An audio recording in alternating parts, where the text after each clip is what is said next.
Mommy, are you okay? Yes, my dear. You are doing so well. I love you, Mommy. I love you too, my strong girl. Mommy, I miss you so much. Why did you have to leave? I love you forever, Mommy.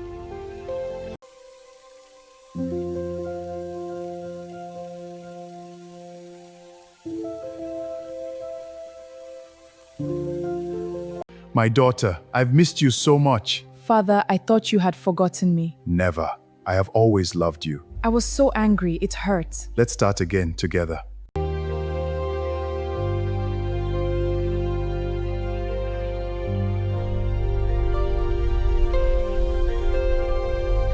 The city never cared who survived.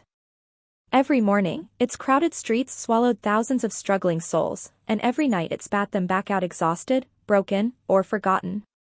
Among those faces was a young girl named Adana, barely 20, slim from hunger but strong from hardship, balancing a tray of freshly fried plantain chips on her head as she walked through the noisy motor park shouting for customers with a smile she forced onto her face every single day. Deep inside, she carried fears she never spoke aloud. Her mother, Jama, sat in a rusty wheelchair beside the doorway of their tiny room every morning, watching Adana disappear into the chaos while whispering silent prayers for her daughter's protection. Years earlier, Jama had been a healthy woman filled with dreams until a reckless driver crashed into the roadside market where she worked and crushed her spine forever. Since then, life became crueler than either of them imagined. They lived under the roof of Jama's older brother and his wife, O'Bailey, a woman whose beauty fooled outsiders while poison lived in her heart. O'Bailey treated them like burdens sent to destroy her peace. She mocked Jama for being disabled, insulted Adana for being poor, and constantly reminded them they survived only because of her husband's pity. Adana endured everything quietly because she loved her mother too much to fight openly. Some nights they slept hungry while O'Bailey cooked large meals for herself and threw leftovers into the trash rather than share. Yet Jama always tried to comfort her daughter, reminding her that bitterness could destroy a person faster than poverty ever would. One afternoon changed everything forever. Adana returned from the market exhausted and starving only to find O'Bailey eating rice and chicken in front of Jama, while her mother sat silently pretending not to notice the smell. Jama's stomach growled loudly, but O'Bailey laughed and continued eating without offering even a spoonful. Adana stood frozen at the doorway, rage burning through her chest hotter than fire. In that moment she understood something clearly: if they stayed in that house any longer, the cruelty would eventually destroy her mother's spirit completely. That night, while everyone slept, she packed their few clothes into old bags, wrapped her mother carefully in a faded blanket, and before sunrise pushed Jama's wheelchair out of the compound forever. They had nowhere certain to go, only faith and determination. After hours of searching, they rented a tiny leaking room beside an abandoned tailoring shop in a poor neighborhood where stray dogs wandered the streets and electricity disappeared more often than it stayed. The room was barely large enough for both of them, but for the first time in years there were no insults waiting at the door. Adana worked harder than ever. Every dawn she fried plantain chips over a charcoal stove while Jama helped season and package them with careful hands despite her pain. Then Adana carried the heavy tray to the motor park where buses honked endlessly and conductors shouted over one another. Some customers ignored her. Some mocked her. Some tried to cheat her. Yet she kept smiling because every coin she earned meant food for her mother. At night they shared stories under candlelight and dreamed of a better future even when hunger tightened around them like chains. Jama often apologized for being a burden, but Adana would kneel beside her wheelchair, hold her hands gently, and promise that one day life would change. One hot afternoon, while sweat rolled down her face and sales remained terrible, a black car suddenly stopped near her. A tall elderly man stepped out wearing simple clothes that looked expensive without trying. He studied Adana quietly before asking how much she earned daily. Embarrassed, she admitted it was barely enough to survive. The man reached into his pocket, placed 20,000 naira into her shaking hands, and told her softly that God had seen her suffering and hard work. Then he instructed her to give away the rest of her chips freely to hungry people nearby and return home to rest. Adana stood speechless, tears gathering in her eyes as the stranger drove away. She obeyed exactly as instructed, sharing her remaining chips with beggars, bus conductors, and hungry children. That evening she returned home and showed Jama the money. Mother and daughter cried together, overwhelmed by gratitude and hope, believing perhaps their suffering was finally ending. But neither of them knew life was preparing an even greater storm ahead. For the first time in many years, hope entered Adana's small room like sunlight through a broken window. The 20,000 naira felt like a miracle sent directly from heaven, and for several days mother and daughter allowed themselves to dream beyond mere survival. Jama spoke excitedly about buying a better stove so Adana could fry more chips and attract more customers.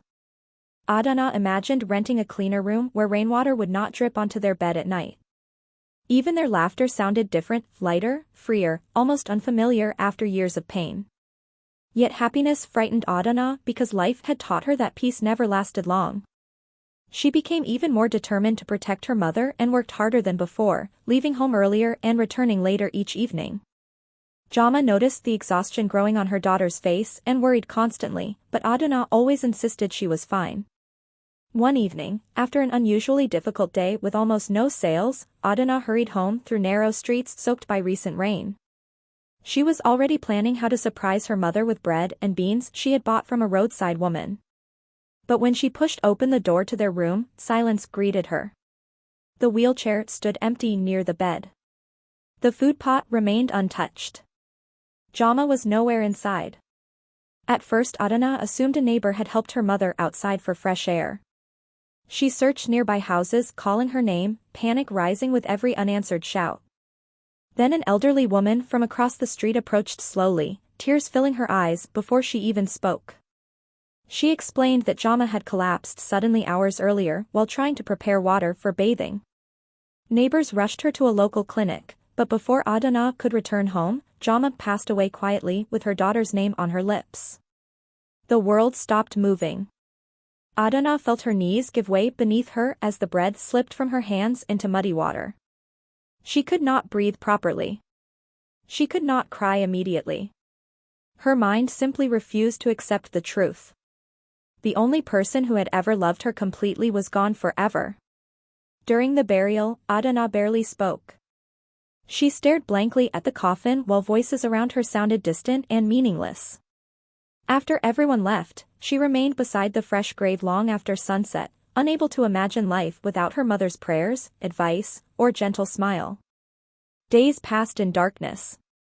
She stopped frying chips. She stopped eating. Neighbors knocked on her door, but she ignored them. Guilt consumed her heart because she believed she should have been home earlier that day. Maybe she could have saved Jama.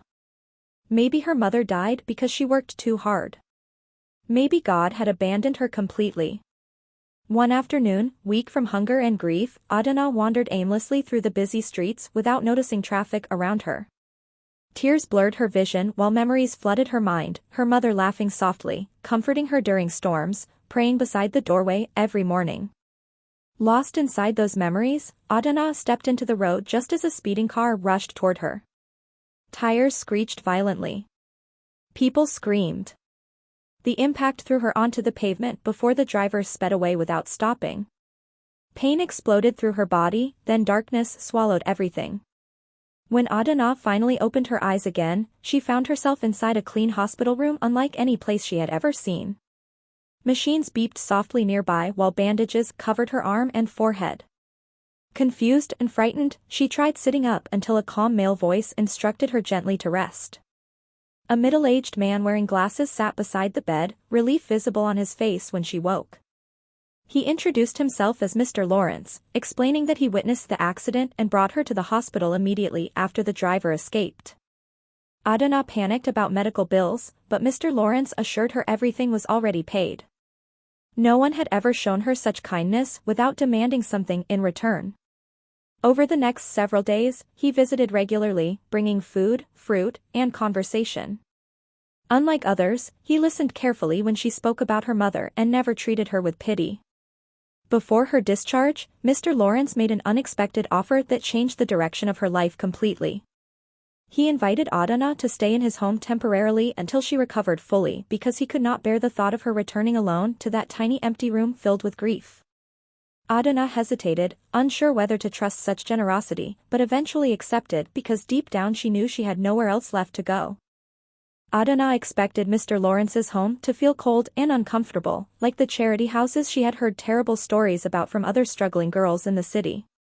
Instead, the large compound welcomed her with unexpected warmth. The guards greeted her respectfully, the workers smiled kindly, and Mr. Lawrence himself treated her like someone valuable rather than broken. The house stood in a wealthy neighborhood filled with tall gates, flowering trees, and silence so peaceful it almost frightened her. For the first few days, Adana barely touched anything inside her new room because she feared she might damage something expensive and be thrown out. The soft mattress felt unfamiliar beneath her body after years of sleeping on thin foam placed over hard floors.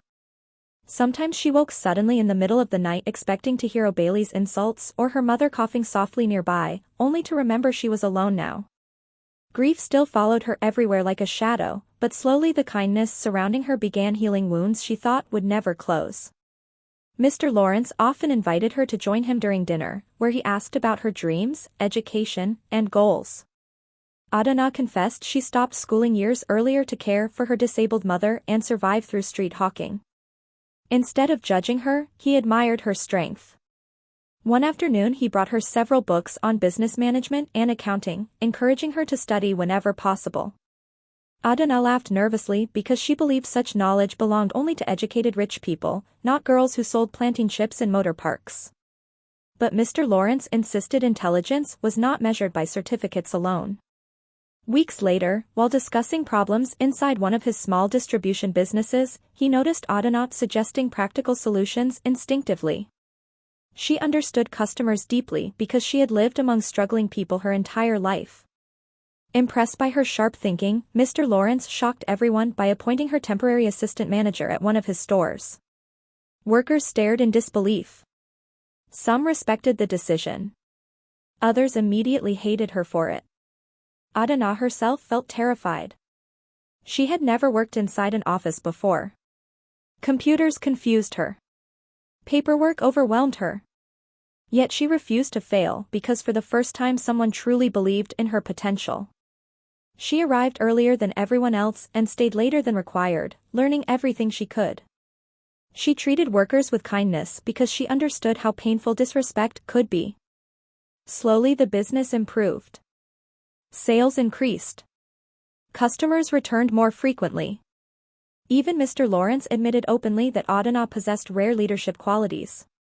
But success attracts enemies quickly, especially when it comes to someone poor rising unexpectedly. Among the employees was a woman named Clara, who had worked there for years expecting eventually to become manager herself. Seeing Adana receive trust and praise filled her with jealousy so deep it poisoned her completely. Clara began spreading rumors quietly, claiming Adana used beauty and manipulation to control Mr. Lawrence. Others joined the gossip out of envy. Adana ignored the whispers and focused on work, unaware that something dangerous was growing behind her back. One evening, after closing hours, money disappeared from the company accounts. Important documents also vanished mysteriously. Clara secretly planted evidence inside Adana's office drawer before informing senior staff about the theft. The next morning chaos erupted throughout the building. Adana arrived smiling as usual until security guards blocked her entrance and accused her publicly of stealing from the business. Shock crushed her instantly. Workers gathered around watching with judgmental eyes while Clara pretended to look disappointed. Adana begged them to believe she was innocent, but the false evidence seemed undeniable. Even Mr. Lawrence looked deeply hurt and confused. Though part of him doubted the accusations, pressure from business partners forced him to suspend her immediately while investigations continued. Humiliated beyond words, Adana packed her belongings silently while tears burned behind her eyes. History repeated itself once again, just when life finally seemed stable, everything collapsed beneath her feet. As she walked out through the company gates carrying a small bag, employees whispered cruel comments about greed and deception. Adana felt something inside her breaking completely. She had trusted kindness, worked honestly, and still ended up betrayed. Alone once more, she returned to the streets with nowhere certain to sleep and no idea how she would survive another fall. The streets welcomed Adana back with the same cruelty they always had. Only this time the pain cut deeper because she had briefly experienced another kind of life, a life with comfort, dignity, and hope. Sleeping in crowded shelters and abandoned shops again felt unbearable after months of safety inside Mr. Lawrence's home. Yet Adana refused to surrender completely. Every morning she woke before sunrise, determined to rebuild herself once more from nothing. She borrowed a little money from an old market woman who remembered her kindness from years earlier and started frying planting chips again beside the same noisy motor park where her journey began. Customers recognized her slowly, surprised to see someone who once managed a wealthy businessman's company back on the streets selling snacks. Rumors spread quickly, and many people believed she truly stole the money. Some mocked her openly while others avoided buying from her entirely. The humiliation hurt terribly, but Adana stayed focused because survival left no room for pride. Unknown to her, Mr. Lawrence also struggled privately with guilt and confusion. Deep inside he could not believe Adana capable of theft after witnessing her honesty repeatedly. He ordered a deeper investigation into the missing money despite resistance from certain staff members. Weeks later, hidden security footage finally exposed the truth completely. Clara and two accomplices were caught manipulating company records and planting false evidence inside Adana's office. When confronted, they confessed everything out of fear. Rage and shame overwhelmed Mr. Lawrence instantly.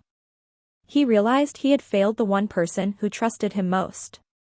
Without wasting time, he searched desperately across the city until he finally found Adana again at the motor park selling chips under the hot sun exactly as before. The moment she saw him approaching, old pain returned sharply inside her chest. She expected more accusations or pity. Instead, Mr. Lawrence apologized publicly in front of everyone. He admitted his mistake, exposed the real criminals, and begged her forgiveness sincerely. Tears filled Adana's eyes, but this time they came from relief rather than despair. Though deeply hurt, she accepted his apology because bitterness would only poison her future. Mr. Lawrence immediately offered her job back with a higher position and salary, promising never to doubt her integrity again. Life slowly improved once more. Yet fate still carried another shocking revelation waiting for Adana. One afternoon, while reviewing documents at the office, a wealthy older man named Solomon arrived unexpectedly asking to speak with her privately. His hands trembled slightly as he studied her face with overwhelming emotion. At first Adana assumed he was another business client until he quietly revealed a truth that shattered her world again: he was her biological father. Silence filled the room so heavily neither of them moved for several seconds. Solomon explained that many years earlier he loved Jama deeply but abandoned her after pressure from his wealthy family forced him into another marriage. By the time he regretted his decision and searched for Jama again, she had disappeared completely. Recently he discovered the truth about Adana through old connections and recognized her immediately because she carried her mother's eyes. Anger exploded inside Adana. All the years of suffering, hunger, insults, and pain suddenly felt connected to the man standing before her. While her mother struggled in a wheelchair and she sold chips to survive, her father lived comfortably surrounded by wealth. Solomon begged for forgiveness repeatedly, admitting guilt haunted him every day of his life. But Adana could not simply embrace him after one confession. She walked away in tears, refusing his offers of money or immediate reconciliation. Over the following months Solomon continued trying patiently to rebuild trust without forcing himself into her life. He visited Jama's grave often, paid for a beautiful headstone, and quietly supported charitable programs for disabled women in her memory. Slowly Adana noticed genuine remorse in his actions rather than empty words. Healing did not happen instantly. Some wounds run too deep for quick forgiveness. But step by step, conversation by conversation, Adana allowed herself to understand that people sometimes fail terribly and still seek redemption later. The pain of the past remained real, yet she finally realized she no longer wanted anger controlling her future forever. Years passed, and the frightened girl who once wandered crowded streets carrying planting chips slowly transformed into a powerful woman respected across the city. Adana no longer survived day by day wondering whether tomorrow would destroy her. Through relentless hard work, discipline, and painful lessons learned from suffering, she rose steadily inside Mr. Lawrence's company until she eventually became one of its most trusted executives. Employees admired her because she never forgot where she came from. Unlike many successful people, she treated cleaners, drivers, and street vendors with the same respect she showed wealthy clients. Whenever she saw struggling young girls selling food under the burning sun, memories of her old life returned immediately.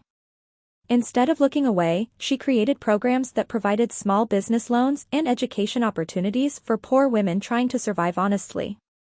Newspapers began sharing her story across the country, calling her the girl who refused to break. Yet despite success, Adana carried her mother's memory everywhere. She kept Jama's old scarf carefully folded inside her office drawer and often touched it during difficult moments for strength. Her relationship with Solomon also improved gradually over time. Though forgiveness came slowly, Adana eventually understood that carrying endless hatred only chained her to the past. Solomon remained patient throughout the healing process, proving his love through consistent actions rather than dramatic speeches. He attended her business events proudly, supported her charitable foundation, and spoke openly about his regrets so younger men would learn from his mistakes. One cool morning, many years after Jama's death, Adana visited her mother's grave alone. The cemetery stood peaceful beneath golden sunlight while soft wind moved gently through tall grass nearby. She placed fresh flowers beside the gravestone and sat quietly for a long time, remembering everything: the hunger, the insults, the tiny leaking room, the motor park, the accident, the betrayals, and every painful step that brought her here. Tears rolled slowly down her face, but they no longer carried hopelessness. Instead, they carried gratitude and understanding. For years she questioned why God allowed so much suffering into her life. Standing there now, she finally realized that every hardship shaped the strength living inside her. Without those painful experiences, she would never have understood compassion deeply enough to change other people's lives. She smiled softly while whispering to her mother that they finally made it. The frightened girl Jama once prayed for had become stronger than either of them ever imagined. As Adana prepared to leave the cemetery, sunlight broke through dark clouds overhead, warming her face gently. In that moment she understood one final truth about life: sometimes prayers are answered immediately, sometimes they are delayed painfully, and sometimes life destroys your original plans completely only to lead you somewhere greater than you ever dreamed possible. She wiped her tears, stood tall, and walked away from the grave without fear holding her back anymore. Ahead of her waited new opportunities, new challenges, and a future she finally felt ready to embrace fully. The city that once tried to swallow her whole could no longer break her spirit because she had survived everything meant to destroy her. And somewhere deep inside, she could almost hear her mother's voice whispering proudly that faith, courage, and perseverance always shine brightest after the darkest storms.